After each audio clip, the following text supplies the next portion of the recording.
Institution के साथ जुड़ता है तो हम सीएम इंटर्नशिप स्कीम के माध्यम से उसको आधा मानदेय गवर्नमेंट देगी, आधा वह इंस्टीट्यूशन या इंडस्ट्री उसको उपलब्ध करवाएगी। तो वह नौजवान अपने फाइनल ईयर में ही किसी न किसी रोजगार और किसी न किसी अन्य कार्य के साथ जुड़ करके आत्मनिर्भरता की ओर, स्वावलंबन की ओर अग्रसर हो सकता है। यह प्रक्रिया उत्तर प्रदेश में हम लोगों ने तेजी के साथ आगे बढ़ाई है। दूसरा, प्रदेश के अंदर निजी क्षेत्र में भी इंडस्ट्रियल पार्क का गठन हो सकता है। इसको भी प्रोत्साहित करने के लिए यूपी प्लेस पार्क की एक स्कीम उत्तर प्रदेश के अंदर हम लोगों ने लागू की है। और अभी इस वर्ष के बजट में हम लोगों ने अपने नए उद्यमियों के लिए एक व्यवस्था प्रारंभ की है कि हम लोग 5 लाख रुपए तक का ऋण,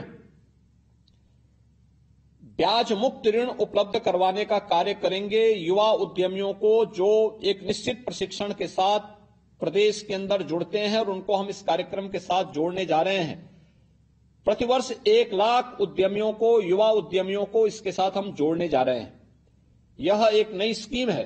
पहले चरण में हम 5 लाख रुपया देंगे और फिर दूसरे चरण में 7.5 लाख रुपए, तीसरे चरण में 10 लाख रुपए तक की सहायता राज्य सरकार के स्तर पर उन्हें उपलब्ध करवाने के एक बड़े कार्यक्रम को हम लेकर के आगे बढ़ाने जा रहे हैं। ये सभी कार्यक्रम उत्तर प्रदेश के अंदर आज एमएसएमई के माध्यम से, और एमएसएमई का लाभ, इसमें सरकार के द्वारा समय पे उठाए गए कदमों का परिणाम क्या था। जब कोरोना कालखंड में लॉकडाउन लगा तो लॉकडाउन के दौरान 40 लाख कामगार और श्रमिक यूपी के अंदर वापस आया था। चैलेंज था हमारे सामने, ये 40 लाख लोग कहां जाएंगे। हम लोगों ने इनकी स्किल मैपिंग हम प्रारंभ में ही कर रहे थे, और फिर मैंने एक अपील की प्रत्येक एमएसएमई यूनिट को कि भाई हम आपको एक सप्लाई चेन देंगे, आपके सामने कोई समस्या नहीं आएगी।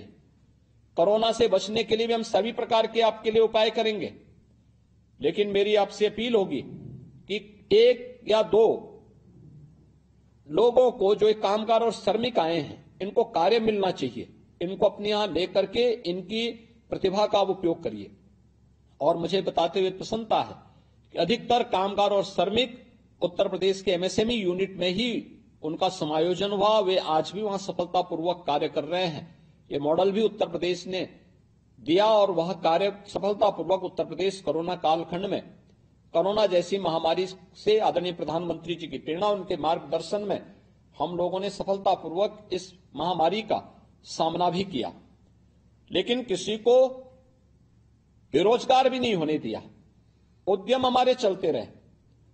हमने अपने सभी 119 चीनी मिलों को भी चलाया।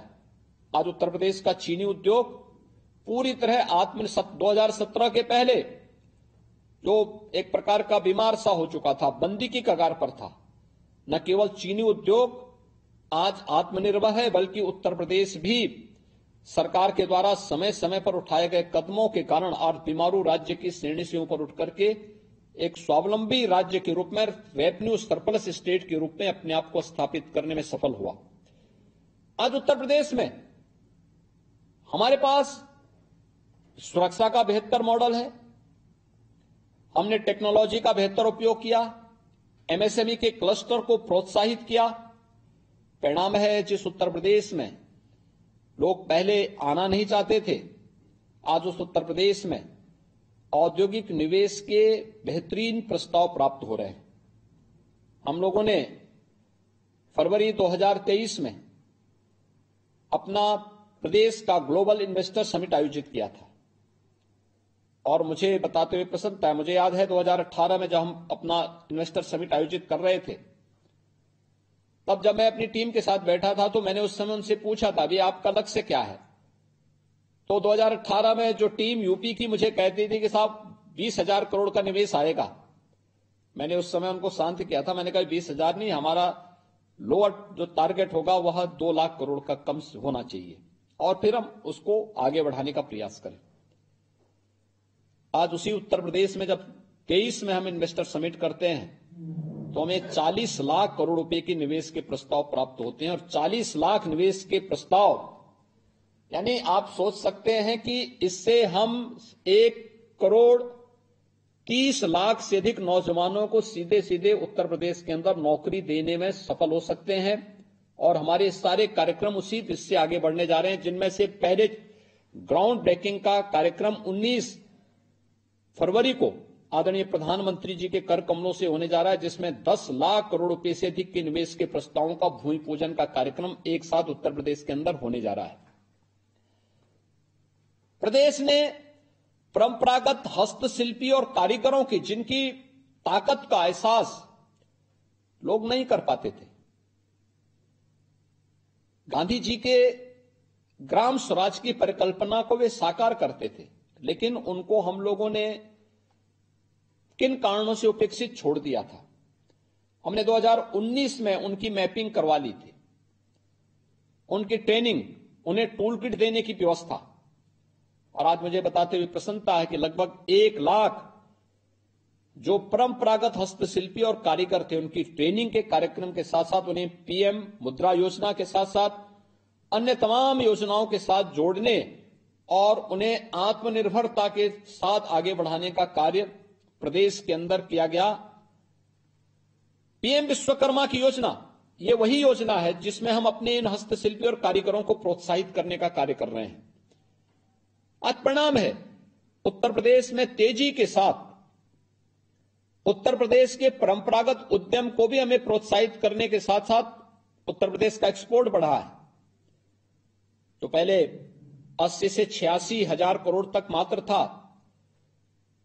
3 वर्ष के कोरोना कालखंड की अवधि को छोड़ दें तो भी उत्तर प्रदेश आज के दिन पर 2 लाख करोड़ रुपए से अधिक के अपने परंपरागत उद्यम में एमएसएमई यूनिट से जो भी प्रोडक्ट उनका आता है, इसको हम एक्सपोर्ट कर रहे हैं उत्तर प्रदेश से। यानी ये चीजें दिखाती हैं कि उत्तर प्रदेश में पोटेंशियल था, लेकिन उसका बेहतर उपयोग नहीं हो पा रहा था। तो उत्तर प्रदेश ने आज इस दिशा में कार्य भी प्रारंभ किया। इंफ्रास्ट्रक्चर इकोनॉमी की यह बैकबोन होती है। हमारी सरकार जब आई थी, उत्तर प्रदेश के पास इंफ्रास्ट्रक्चर की स्थिति अत्यंत बदहाल थी। हमारे 75 जनपद हैं। 75 जनपदों में केवल हमारे 4 से 5 जनपद ऐसे थे जहां बिजली मिलती थी। बाकी अन्य सभी जनपदों में 5 से 6 घंटे तक बामुश्किल बिजली मिल पाती थी। आज मुझे प्रसन्नता है बताते हुए कि हमने विद्युत प्रोडक्शन भी किया है, उनके डिस्ट्रीब्यूशन को भी समान रूप से सभी 75 जनपदों में आज हम बिजली मार्च अप्रैल 2017 से ही प्रत्येक जनपद को हम बिजली उपलब्ध समान रूप से उपलब्ध करवा रहे हैं। और आज के दिन पर विद्युत की कमी उत्तर प्रदेश के अंदर नहीं है। हम चाहे वह घरेलू उपभोक्ता हो, चाहे वह कॉमर्शियल हो या इंडस्ट्री हो, इन सबको समान रूप से विद्युत की आपूर्ति कर रहे हैं और उत्तर प्रदेश इस दिशा में कार्य कर रहा है। इंफ्रास्ट्रक्चर में उत्तर प्रदेश की स्थिति हर व्यक्ति जानता था। लोग ये मानते थे कि जहां से सड़कें खराब हैं तो मान लो उत्तर प्रदेश की सीमा आ गई, लेकिन आज ऐसा नहीं है। इंटरस्टेट कनेक्टिविटी को 4 लेन के साथ हम जोड़ चुके हैं। उत्तर प्रदेश में देश के सर्वाधिक एक्सप्रेस हाईवे आज के दिन पर हैं।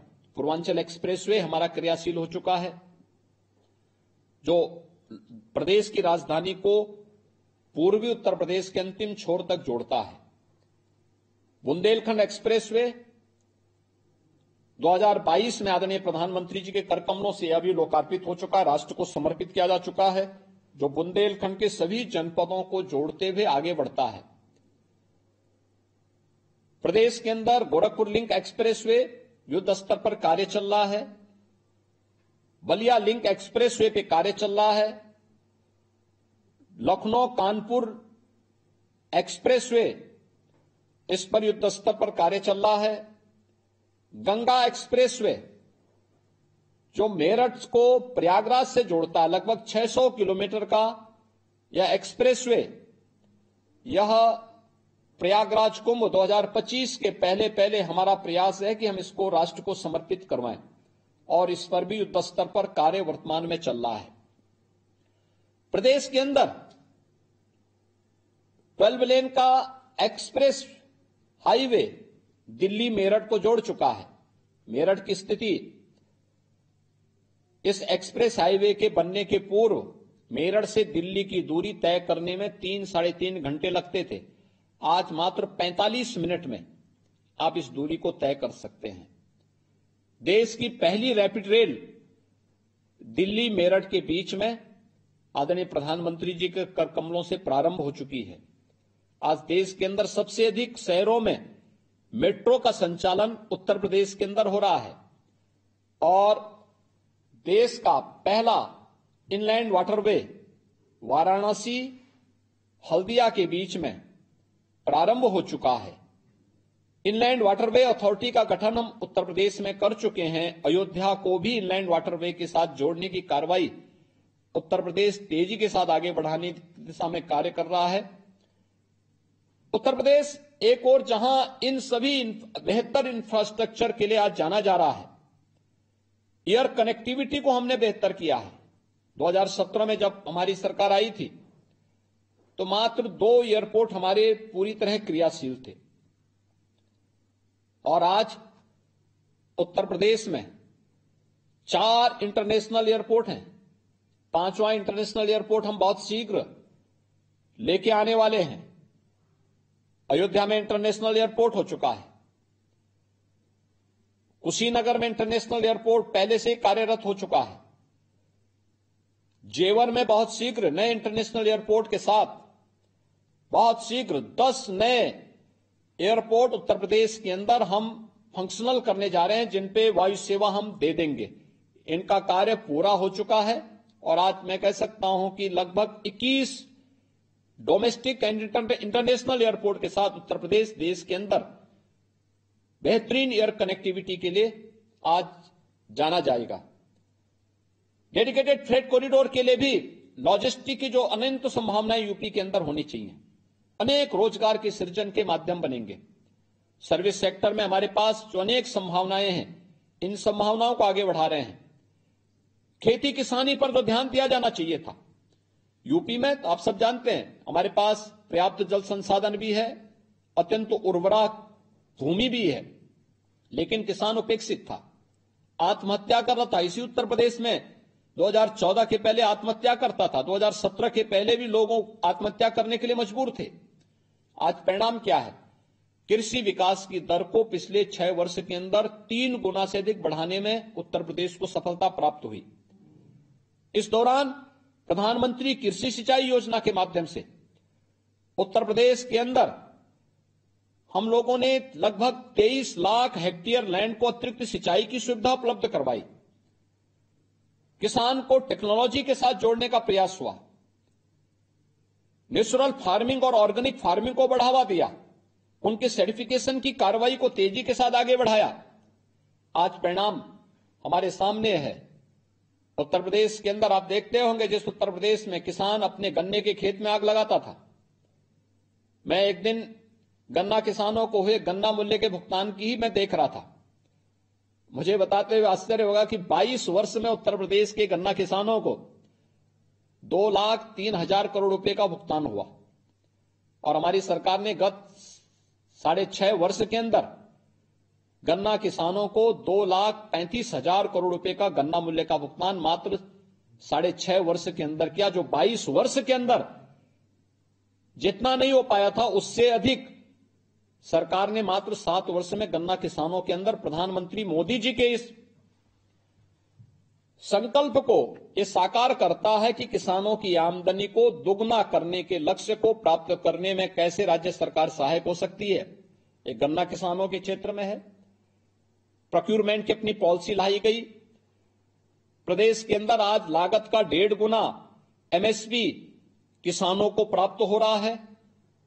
बेहतरीन सुविधा के साथ आज किसान आत्मनिर्भरता के लक्ष्य को प्राप्त कर रहा है। अनेक प्रकार से वह आगे बढ़ा है। प्रदेश हर एक क्षेत्र में आगे बढ़ा है और आज मैं कह सकता हूं कि देश के अंदर प्रधानमंत्री मोदी जी के वेलफेयर स्कीम की उन सभी योजनाओं का लाभ, जिस उत्तर प्रदेश को कहा जाता था कि एक देश के अंदर इन योजनाओं को सफलता की नई ऊंचाई तक पहुंचाने में सबसे बड़ी बाधा है, आज मुझे बताते हुए प्रसन्नता है कि ओडीएफ के लक्ष्य को प्राप्त करने में जो टारगेट था उससे 1 वर्ष पहले उत्तर प्रदेश ने उसे अचीव किया। ओडीएफ प्लस के लक्ष्य को यूपी ने अचीव किया। देश के अंदर प्रधानमंत्री आवास योजना में 55,83,000 आवास यहां के एक एक गरीब को उपलब्ध कराने में उत्तर प्रदेश ने सफलता प्राप्त की। अन्य तमाम योजनाओं का, आयुष्मान भारत की योजना हो या फिर अन्य योजनाओं का लाभ हर गरीब तक पहुंचाने के लिए, और उसी का परिणाम है एक गरीब को जब योजना का लाभ मिलता है तो उसका संतुष्टि का लेवल भी बढ़ता है, वो आत्मनिर्भर भी होता है। अनेक ऐसे उदाहरण हैं जब एक योजना पूरे परिवार की आत्मनिर्भरता का कारण बना, और इन आत्मनिर्भरता के उस लक्ष्य को प्राप्त करने में वह परिवार आज कैसे प्रफुल्लित होता है। तमाम लोगों के वोट बैंक पर भी इसका असर पड़ा है। लोगों को अब लगता है कि जो लोग वोट बैंक के लिए उन्हें अपनी ओर आकर्षित करते थे, जाति के नाम पर, क्षेत्र के नाम पर, भाषा के नाम पर, तमाम अन्य वादों के आधार पर, आज वे विफल हुए हैं। और मोदी जी के मॉडल को देश ने सेवा, सुशासन और लोक कल्याण के इस मॉडल को स्वीकार करते हुए आज वह तेजी के साथ इसके साथ जुड़े हैं। मुझे प्रसन्नता है कि इस महत्वपूर्ण विषय को डिबेट का हिस्सा बनाने और मोदी जी के इस मॉडल को देश के अंदर लागू करने के लिए श्री रामभाऊ महल की प्रबोधिनी के द्वारा जो एक प्रयास प्रारंभ किया गया है, अत्यंत अभिनंदनीय है। और मेरी तो हार्दिक इच्छा थी, मैंने माननीय श्री विनय जी को भी इस बारे में अवगत कराया था। आज चूंकि हमारा बजट सेशन चल रहा है तो बजट सत्र का अंतिम दिन होने के नाते मेरी उपस्थिति आज यहां पे आवश्यक थी, अन्यथा मेरी हार्दिक इच्छा थी कि मैं प्रत्यक्ष रूप से इस कार्यक्रम में भागीदार बनूं। मैं आभारी हूं कि आपने मुझे वर्चुअली यह अवसर प्रदान किया, और मैं इन सभी युवाओं के सामने उत्तर प्रदेश की लघु झलक भी प्रस्तुत करने का मुझे अवसर प्राप्त हुआ है। मैं प्रबोधिनी का इस बात के लिए हृदय से धन्यवाद दूंगा, और मैं इस बात को कह सकता हूं कि आदरणीय प्रधानमंत्री जी के विजन के अनुरूप नए भारत का नया उत्तर प्रदेश भारत के ग्रोथ इंजन के रूप में अपनी भूमिका का निर्वहन करने के लिए पूरी प्रतिबद्धता के साथ कार्य करेगा। इस पूरे आयोजन के प्रति मेरी मंगलमय शुभकामनाएं हैं। धन्यवाद। जय हिंद। तो मुख्यमंत्री योगी आदित्यनाथ को आप सुन रहे थे। सुशासन दिवस पर वर्चुअली संबोधित कर रहे थे उत्तर प्रदेश के मुख्यमंत्री योगी आदित्यनाथ, और उन्होंने कहा कि पहले उत्तर प्रदेश में दंगा हुआ करते थे, लेकिन अब